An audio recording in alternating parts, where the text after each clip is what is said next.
48 साल हुकूमत की है औरंगजेब ने। 48 साल में अगर वो हमारे हिंदू भाइयों का कत्लेआम करता तो कितने कर लेता। रह जाते हमारे हिंदू भाई। अगर वो खुदा न करे हमारे मंदिर शहीद करता तो क्या हमारे मंदिर बचते 48 साल में? यहाँ 10 साल की हुकूमत नहीं है, कितनी जगह बुलडोजर चल गया। उसे 48 साल का वक्त मिला था। तब ना आप थे ना सोशल मीडिया थी। वो जो चाहता कर लेता, नामो निशान मिट जाता। अगर वो इतना आतंकी होता तो।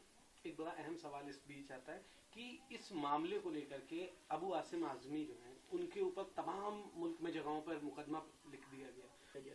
क्या कैसे देखते हैं आप और क्या कहेंगे इसको लेकर, जिस तरह से उन पर कार्रवाई की गई उनके सिर्फ एक बयान को लेकर? वो एक जैसे कि मैं मुनव्वर राना साहब का बेटा हूँ, तो फुटपाथ पर भी होगी महल की ज़बान में, हम गुफ्तगू करेंगे गज़ल की ज़बान में।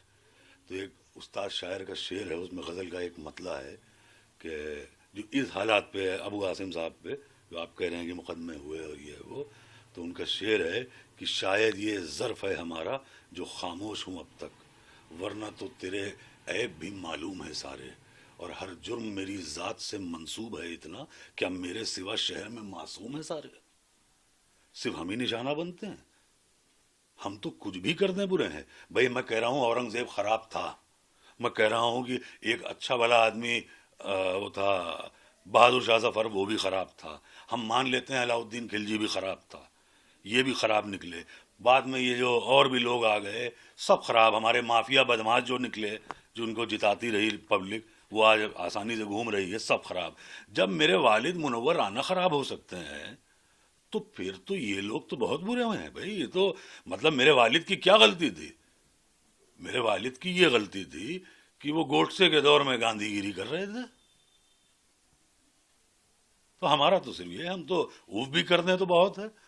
हम तो ये मतलब हमारा हाल इस वक्त ये है कि आप मेरा गला दबाइए और मेरी आंखें भी बाहर ना हो, कैसे मुमकिन है? आखिरी सवाल रहेगा, बड़ा अहम सवाल है कि जिस तरह से आज के दौर में 400 साल पहले, 500 साल पहले या 200 साल पहले जो पूर्व में चीजें हुई उनको बार बार कुरेदा जाता है और उन पर सियासत कहीं ना कहीं आके ठहर जाती है, उन पर चीजें बेस बन जाता है। मौजूदा वक्त की जो स्थिति है उसे सब भूल जाते हैं। ये देखिए, ये तब होता है जब हमारे पास कोई नई उपलब्धि ना हो। तो जब हमने कुछ नया बड़ा अच्छा कुछ किया होता तो हम ऐसे माजी में नहीं जाते। माजी मतलब पास्ट में। उर्दू की बात आ गई तो अभी से भी हमारे यहाँ कहा गया कि उर्दू ज़बान ख़राब है। अब बताइए साहब, फ़राग गोरखपुरी इतना बड़ा शायर, रघुपति सहाय नाम था उनका, उनका तखल्लुस था फ़राग गोरखपुरी।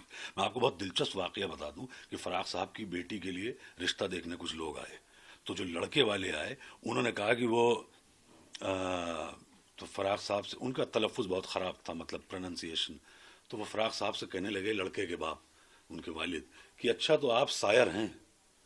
तो फ़राग साहब ने उन्हें देखा, कहने लगे तो आप कब से शायरी कर रहे हैं? फ़राग साहब का और मूड ख़राब हुआ। तो कहने लगे फिर कोई गज़ल सुनाइए। फ़राग साहब कहने लगे, सुनिए, आपका रिश्ता आपके लड़के का मेरी लड़की से हो या ना हो, लेकिन मैं और देर आपको अपने कान में पेशाब नहीं करने दूंगा। फ़राग साहब कहते थे, प्रोफेसर थे रघुपति साहब फ़राग गोरखपुरी, फ़राग साहब कहते थे कि उर्दू इसलिए पढ़ लो कि अगर कल को अफसर बन जाओ तो अफसर मालूम भी दो। तो ये थी उर्दू ज़बान। और रही बात ये जो इतिहास और पास्ट, ये देखिए ये दोहरा मापदंड है। मेरा मानना ये है कि आप ये दोहरा मापदंड लेके नहीं चल सकते। आपको मुगल से नफरत है और मुगलई पसंद है, तो ये मेरी समझ के बाहर है ना। फिर आप मुगलई भी बंद करा दीजिए पूरे मुल्क में। मुगलई से आपको मोहब्बत है, मुगल से नफरत है। न्यूज नेशन अब व्हाट्सएप पर खबरों के ताजा अपडेट के लिए न्यूज नेशन के इस क्यूआर कोड को स्कैन करें